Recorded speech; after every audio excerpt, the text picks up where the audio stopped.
Hey guys and girls, TV fans, welcome back to the upside down world of Stranger Things.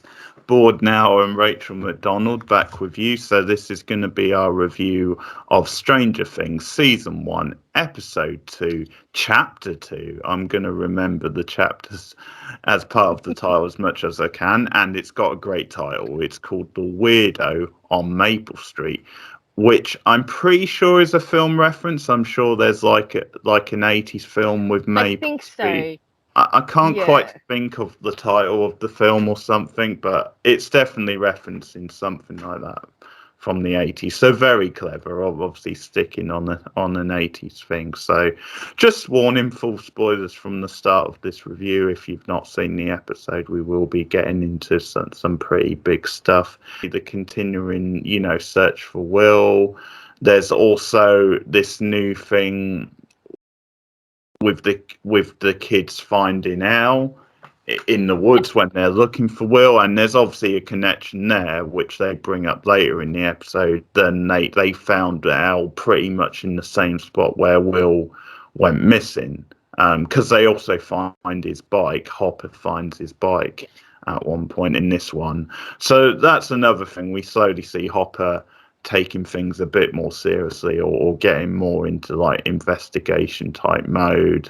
But you've got the stuff with Al. Mike in particular forms like an attachment to her and becomes quite protective of her. There's some good scenes with them, and with him actually being very respectful. And obviously those scenes, we'll talk more about those scenes, but there's stuff with Al which sort of does cause like a division between the three sort of guys, because the other two, Lucas and Dustin, they're a bit untrusting of Al. They're not so convinced that she's on the level. Fair enough. Whereas Mike's a weird girl. Yeah, Mike takes to her a bit more. We can obviously talk more about Al. And then the other big plot is sort of Steve's party that Nancy goes to. And we've got the whole thing with her and Barb, which we'll definitely talk about before the end of the review.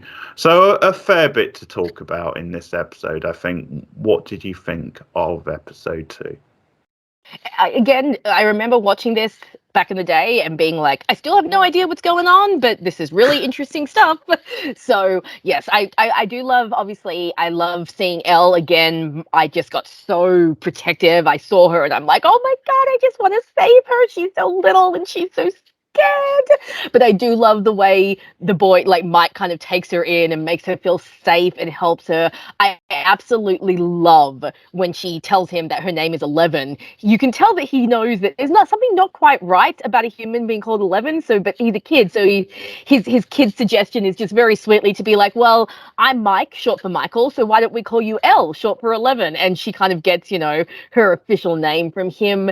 I think that Millie Bobby Brown continues to just blow us out of the water. I think the fact that she can do so much non-verbal acting at such a young age is so incredible, because you have a lot of adult actors that can emote a lot without dialogue, but you think that comes with experience. And Millie Bobby Brown, is so good at emoting the fear and the apprehension and the terror that Elle has gone through. She barely says 10 words in this episode, and yet she emotes so much, and I think that is just so great. It's really lovely to see her and Mike start to get closer. I like how Mike's having to cover for the fact that he's got her in the house, sticking the Eggo waffles in his pocket, and then the scene at dinner when the boys are over and she wanders down the stairs and they all kind of create a distraction so that the parents don't see her, and it's that's such a teenage thing to do, all pre-teens in this case, I guess. That's classic. And obviously they feel like such a gang as well, this group. Yes, they do, don't they? The party, that's what they are. They're the party. And I like that even though Lucas and Dustin are wary of her, which again, I kind of understand, you find some weird girl with a shaved head and a hospital gown wandering around the same place that your friend disappeared, I'd probably be a little wary too. But I like that even though they're wary, they're still good with her, they still are trying to talk to her and not spook her and not scare her. And I think these kids are just they're so precious. Like, they're just so precious, these little kids. And I think the actors do such a good job. So I think that storyline's really great. We get some more, with Joyce and Hopper and the search for Will. And again, I like that they continue the mystery thread. Again, we've got some great suspenseful scenes, where they're searching for him. And then, of course, we get a little bit of a hint about what's happened to Elle when Mike puts her in the closet. And we get that horrible flashback where we see two men dragging her down the hallway and literally throwing her in a room. And I'm like, oh my God, she's a 10-year-old kid. Why are we being so mean to her? And then I have to admit, the Steve and Nancy storyline in this one, not fantastic, but it's important. It's needed for the story. But it is, I think, the weakest part of the episode is that storyline. I think that, again, you get to see that Steve is not like your typical 80s bad boy. We're going to talk about this more. This episode's pretty solid. I think it moves the story along well. Not quite as exciting or as intense as the first episode, but we have that big open. And if you're binging this show, I think you need that. You need a sort of quieter episode to follow a big episode. And I think that this episode does it well. It continues on the story threads and gives us a bit of mystery, but it's not quite as intense as the first one, so we have a little bit of a breather. Yeah. What about you? How did you find this one?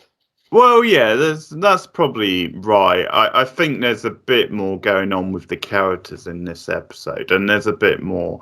But you're right, in terms of suspenseful and maybe big things sort of outside of the way the episode ends, like big things happening. There's obviously less in this episode, but you do get more of a sense of who the characters are and some of the stuff. And yeah, the scenes with Al, I really like Al and my episode confuser for a boy as well, with like obviously the shaven head and they're definitely playing on that trope because it's like this sense of and obviously I guess we haven't quite got there yet, so I'm not, well, we sort of know that she's not totally of this world, let's say, but she obviously, we see that she uses her we power. see a little bit. She uses some in this episode because she doesn't want adults to know about her, her existence, even though they start to talk about it, and the boys kind of think at one point, well, it might be a good sort of idea. And actually, there's quite a nice scene, isn't there, with Mike and his mum, where she's saying, well, she's very supportive of him because she's saying, I can't imagine what you're going through with your best friend missing, and you can tell me anything, sort of thing. And it's a nice scene in itself, but it obviously creates a little bit of suspense, and he might tell her later on, and obviously Elle doesn't want that to happen, so she sort of uses her powers to like slam the door shut where they're about to like run out, but. I do like the thing that they're sort of playing with, like the fact that Al looks a bit more like a boy, or to some people, and she is seen as other, maybe a little bit. Yeah. And I also do like how respectful Mike is around her, because again, there's a double thing going on there, where obviously, because of what she is, essentially, she is more vulnerable because she's not totally accustomed to like the ways of the world, but also there's a thing going on where it's like playing with the idea of gender and with the fact that these are young people, and Mike's obviously very respectful of that, and this is obviously at a point where he has no sense of what she is exactly. He just thinks she is like a regular girl, so it's sort of a clever like double sort of meaning, I think, behind those scenes. But they have good chemistry, I think, pretty much straight away, Mike and Al, and I do enjoy their scenes together. I agree about Millie Bobby Brown. I think she's very natural. They obviously purposely cast someone who wasn't a name originally for that role, and it is good to see how she underplays so much, and as you said, how she is very sort of vulnerable, and how she expresses so much without seemingly expressing like much at all. With performance makes sense even more when you realize what she is and the reveal what she's that. So that sort of makes sense a lot. So there's some good stuff, there's some good back and forth. with the kids in this one. Obviously, you get more really emotional, powerful stuff with Joyce, because the stuff with the telephone. And I really like the scene where she like gets a telephone from her place of work, from her store, and I love how proactive she is in like really forcing her boss's hand, because at first he's being a bit douchey, and you know, he doesn't want to lend her the money because she's saying, "Can I have an advance?" And this all adds to like the emotional like story and how desperate she is to find her son and actually do something, because we see in this episode she's sort of getting really fed up with Hopper and doesn't think he's taking it seriously. So that's why she gets Jonathan to, you know, put these missing flyers out. And I like the touch of, you know, she can't afford to buy the new phone because they've spent all the money on posters and on the stuff. flyers. Yeah. I think that really gets across, you know, this sort of low income family. She's obviously on her own, and I was going to say that it really drives home her situation. And I think that scene you were talking about with her boss really shows, you know, what a hard worker she is. Because like she points out, she's like, I've never called in sick. I've never taken a day off. I work Christmas. I work Thanksgiving. You know, she's a single mother, and she obviously does the best that she can for her boys, you know. And obviously in this episode, we get to meet her ex, who is a complete deadbeat. She calls him and some teenage, well, she says, Lonnie, some teenager just hung up on me. So, you know, the dad's off dating some girl half his age. Jonathan drives out to see him, and the dad basically is all like, oh, well, your mother's doing a great job letting your brother go missing. If she moved here, I'd be able to see you more. And Jonathan's like, you don't want to see us more. If you wanted to see us more, you'd actually come and see us. And in the first episode, you know, Joyce talks about how Lonnie used to call Will like queer and a fag, and it's like, oh my god, that's fantastic. Like, you're such a good father. Father of the year. So and Joyce probably got married straight out of high school. You know, they're probably that kind of couple. Like, you know, small towns, you kind of just settle for the first person that comes along. And just you get to see what a deadbeat he is. And there is a very cute scene. We get a little flashback between Will and Jonathan. So Jonathan gets a bit more characterization in this episode, and some of it's good and some of it's bad. But there is a very cute scene between Will and Jonathan where they're listening to the Clash, and you know, Jonathan's reassuring Will about how, you know, it's okay to like what you want to like. I don't think it's deliberate, but Will is very queer-coded. You know, there are a lot of hints that Will may be gay. It's not explicitly stated, but he's definitely a queer-coded character. And I think this scene kind of emphasizes that, you know, with Jonathan saying, you know, you don't have to like what Dad likes or what I like. You need to like what you like, and you need to be yourself. And I think that's a nice little building block showing that the brothers are close and that they have become close in the absence of, you know, their father not being there. So I think we get some good characterization. Yeah, and I think because there's a couple of flashback scenes in this episode, and I think both of them really serve a purpose really well. Because I'm not the biggest fan of flashback scenes in general, so I think the two in this episode, it shows how you do flashbacks, and they're obviously important to showing stuff from the past and just the sort of bond which this family has had, and that obviously makes it more devastating. It sells more you know, how devastated they are at Will going missing. And it was important to show a little bit more of a bond between Jonathan and his younger brother, because obviously it was more about the Joyce character and her sort of, you know, torment in the first episode. So and I do like that scene, because obviously that is something that's very realistic and relatable. Then your sort of like older sibling does sort of introduce you to you know, music, their interests and their music. The song back later on in the episode is a very important scene, which was a really good touch, I thought. And also, I did like Joyce's flashback scene as well. I thought that was really good in showing a bit more like her relationship with Will and not and what a cool mum she is, because she actually, you know, gets taking him to see Poltergeist. Poltergeist, and you know, she's not like a total prude about it. Like she could have said, "No, you're too young, you can't go." But she actually was cool about it and said, "Yeah, you can go as long as you And she's don't like, get." just don't have nightmares. And I'm like, oh, you're gonna have nightmares, kid. Poltergeist will give you nightmares. You would think so, wouldn't you? So that was a really cute scene. The scene that you were talking about with Mike and Karen, showing these mums that really love and support their kids. I meant to mention when we were talking about characters in the first episode, Karen Wheeler. Oh, I love Karen Wheeler in season 1. We're going to talk about what seasons 2 and 3 do to her when we get there, but season 1, Karen Wheeler is just such a great character. You can, like, in the first episode, you establish that she's married to a guy who's not the brightest or the most engaging, but she loves her kids and she's genuinely trying to be. But the dad is just like what's the name of the dad again? He's pretty clueless. Oh God, yeah, he's completely clueless. Yeah, I can't even remember his name, but Ted. Yeah, you can tell. I mean, anyone with the name, apart from Ted Danson. I mean, Ted Danson's the exception, but normally people with the name Ted, pretty dorky, pretty clueless.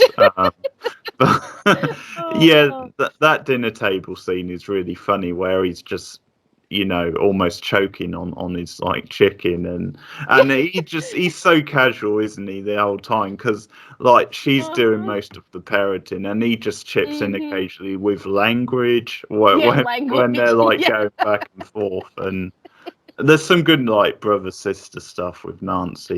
Mike and Nancy have some of the great scenes. I just love when it's like, how was your studying? What were you studying again? Human anatomy. And then they have that sibling thing they do when the mum's like, what's going on? And they're both just like, nothing. It's like a sibling agreement. Like, you're horrible to each other, but the second the parent intervenes, it's like, no, nothing's going on. And I think they really build that dynamic between Mike and Nancy, like in the few scenes that we do get with them.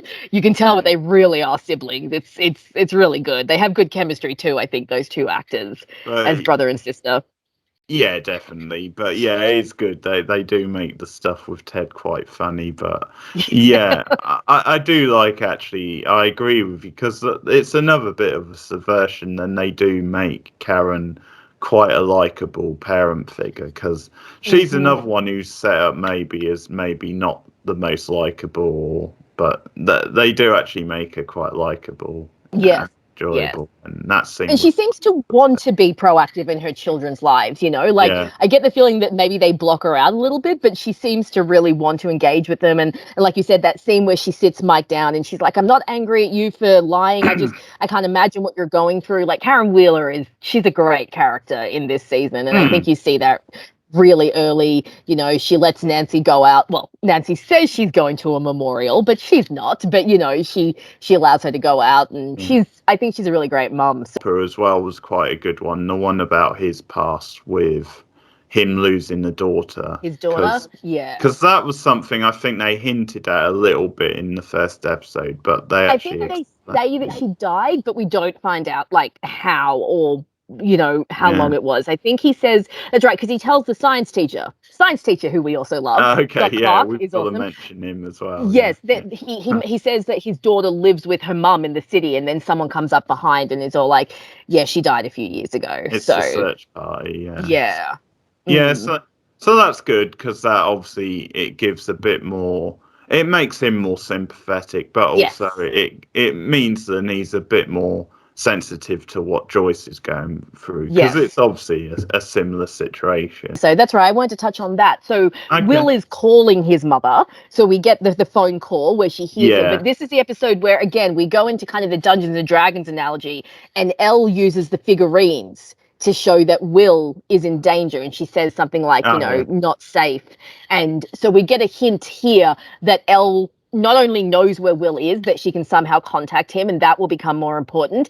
And we get the phone call. So again, we get a little bit more of that mystery. We know that Will is alive, or at least he still exists somewhere. He exists somewhere, and he can contact this side, and Elle knows where he is. So again, we're getting more intrigue and we're getting more mystery, not as much as in the first episode. Oh, and of course the scary hazmat dudes come to the buyer's house when they're out and have their scary equipment and are, trying to find out what kind of activity went on there. So again, we're getting like more of the mystery build up and stuff like that, which of course leads us to, towards the end of the episode where we get the hook there. So of course we have the party at Steve's place with Nancy dragging Barb.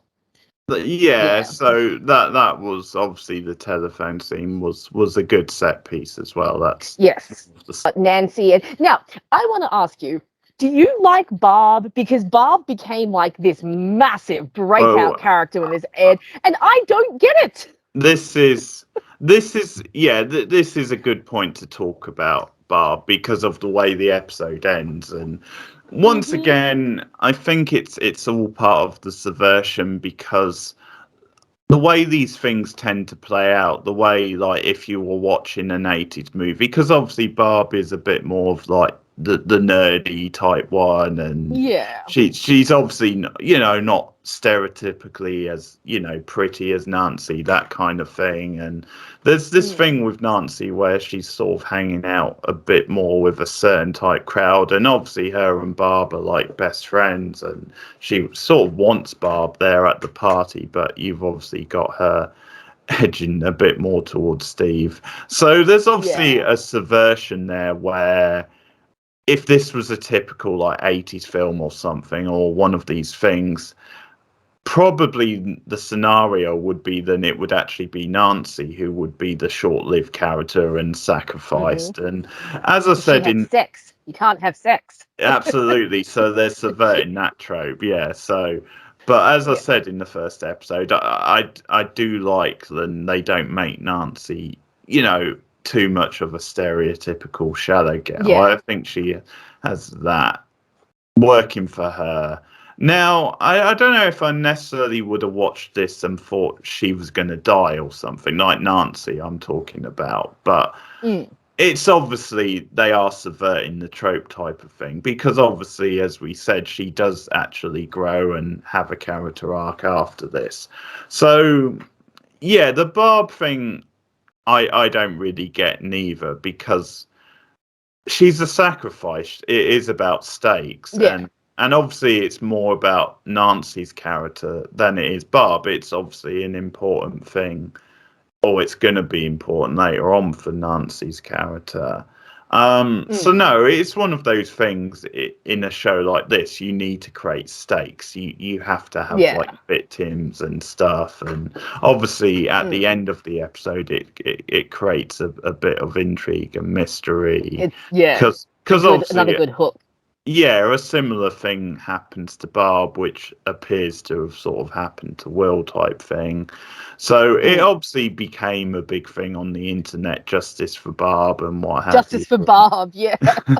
You can see how it happens, because obviously I think a lot of people maybe took against Nancy, or it might just have been more than Barb sort of caught fire and they sort of saw her as this underappreciated character. But you obviously have to understand they were subverting expectations, and obviously you do need sacrifices, you do need stakes.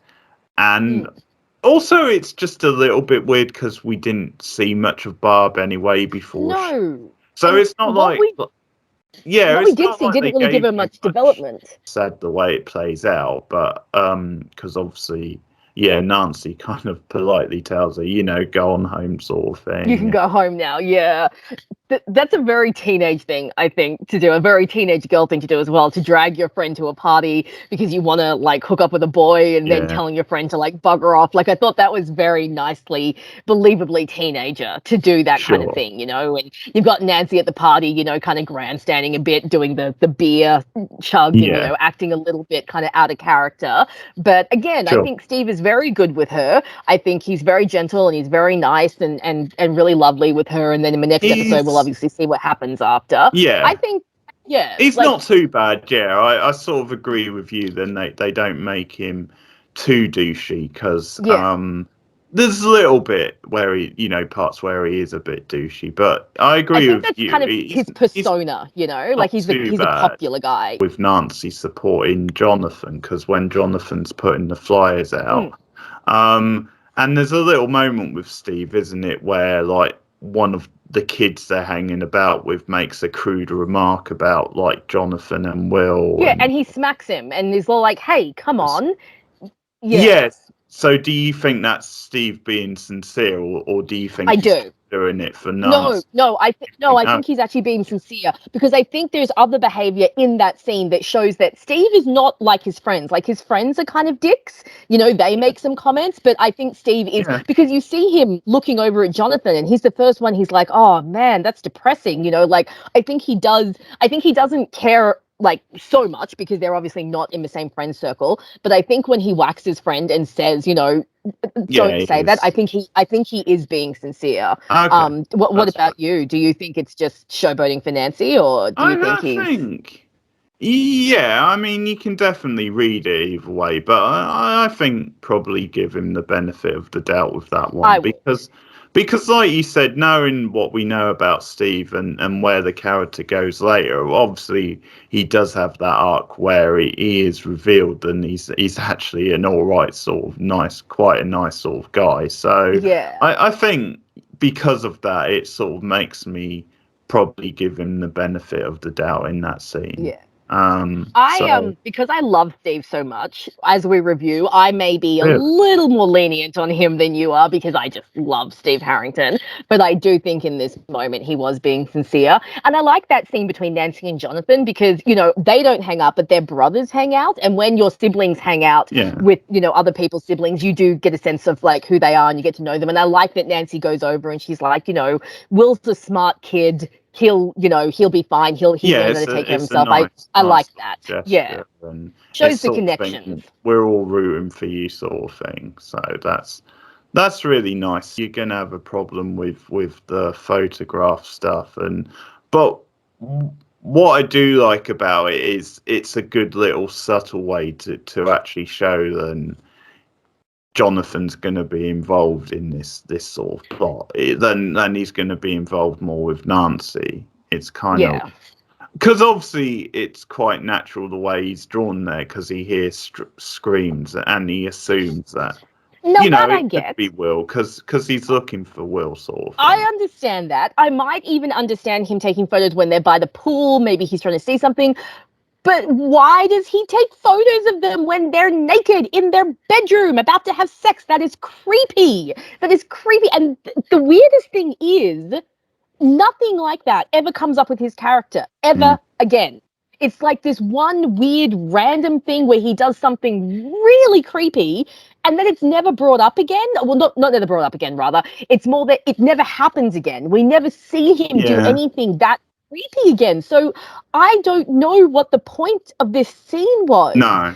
If only to create some sort of drama later on with Steve. But it's a creepy scene. I remember the first time I watched it, I was like, why is this dude taking photos of what is going on here? And then it's just, it was a weird choice. It was a weird choice for the character. It kind of taints the character a little bit, and it doesn't really go anywhere or have any lasting consequences. So it's odd. What are your thoughts on it? Like it again with him.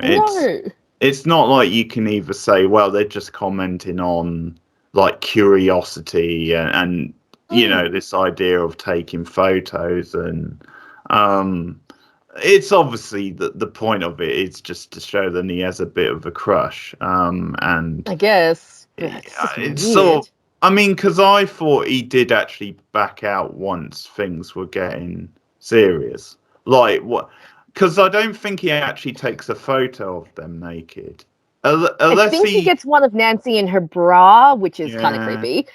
But it is. I mean, maybe what happened is he just took a photo without realizing. Then because he was generally aiming the camera. So I mean, maybe he just took a photo without realizing.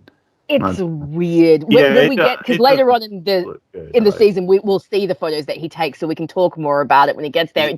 It seems like such a weird character beat for it to never come up again. Like, maybe if later on we saw him taking more photos, or he explained that in that moment it was, I don't even know. It was such a weird occurrence. And the others by the pool and stuff. That's not necessarily like sort of like sinister or anything. There's just obviously there's a privacy issue, but I think with that stuff you might just say, well, there's a curiosity, and he kind of thinks these are like douchebags, and he's just like capturing, how ridiculous their lives are, sort of thing. Yeah. So sort of up to a point, and then it crosses a line. And I don't know if they're making a point about how these things can cross a line, but if they are, or if that's what they were, it's obviously a strange thing to do in this sort of show. Well, maybe it's their way of putting a bit of doubt on him. Then maybe he's not so squeaky. Could be, yeah, it's I a agree weird with you instance. We'll definitely talk about it more.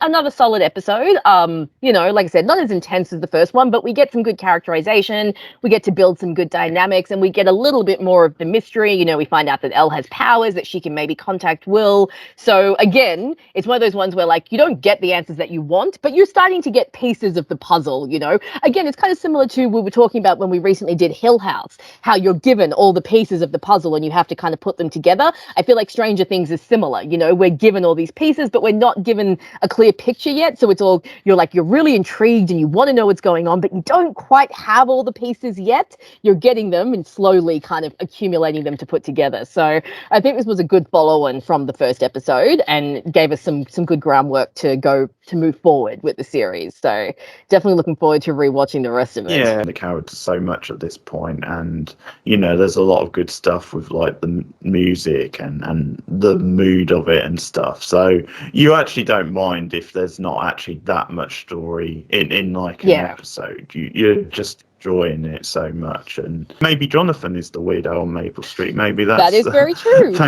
maybe that's what they're referencing. I don't even know where. I mean, again, I think it's reference to a film, so I don't even know if there's a Maple Street in this episode, but yeah. Thoughts on this episode in the comments below. Rachel also mentioned that we did do The Haunting of Hill House, another big Netflix show. So yeah, check out those reviews. We did all 10 of that series. You can find them on the channel now. Rachel McDonald, video essays on TV shows and movies. My Tumblr and my Twitter are also both on my YouTube account. I am more active on Tumblr, so follow me there if you want to interact. And Keith usually puts a description in the link in the description rather. So come follow me everywhere. And subscribe as always. I'll be back with more Stranger Things too. Soon, I should say. See you later. Number we can call for your parents? Where's your hair? You have cancer? Did he run away? Stop it! You're freaking her out! She's freaking me out! I bet she's deaf. Not deaf. Alright, that's enough! Here, these are clean, okay? Oh my god! Oh my god! Oh my god! No, Oh my god! Oh my god! See, Oh my god! Over there, that's the bathroom. Privacy. Get it?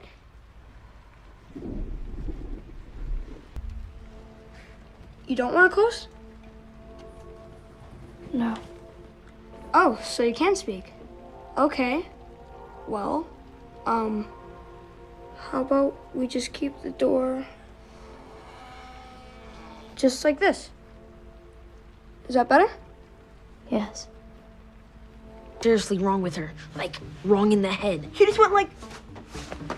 I bet she escaped from Pinhurst. From where? The nut house in Curly County. You got a lot of family there? Bite me. Seriously though, think about it. That would explain her shaved hair and why she's so crazy. Michael Myers. Exactly! We should have never brought her here. Tell your mom. I second that. Who's crazy now? How was that crazy? Because we weren't supposed to be out tonight, remember? So? So, if I tell my mom and she tells your mom and your mom... Oh man. Our houses become Alcatraz. Exactly. We'll never find Will.